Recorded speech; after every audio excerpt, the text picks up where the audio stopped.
F'għawdex il-maġġoranza tan-nies mill-komunità LGBTIQ iħossuhom skomdi sabiex juru x'inhi s-sesswalità tagħhom fil-pubbliku. Dan proprju ħareġ minn studju li sar mill-laqda LGBTI Plus Gozo fost 57 parteċipant Awċi u 12 il-Malti jew barrani li qed jgħixu f'Għawdex. L-istudju juri kif 64% tal-parteċipanti qalu li jħossuhom skomdi juru s-sesswalità tagħhom minħabba bosta fatturi. L-aktar raġuni komuni hija nuqqas ta' appoġġ mis-soċjetà fosthom il-familja tagħhom stess. Raġunijiet oħra huma l-istigma u l-mentalità tan-nies. 77% tal-parteċipanti qalu li jħossu li s-sitwazzjoni f'Għawdex hija totalment differenti minn Malta.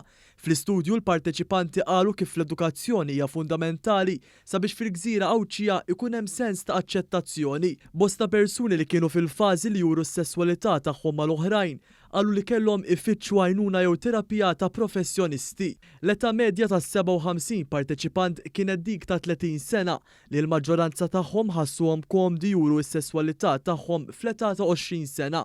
L-istudju juru wkoll kif il-COVID-19 ħallit impatt negattiv fuqhom fejn 92% qalu li l-pandemija ħallit effett fuq is-saħħa mentali tagħhom.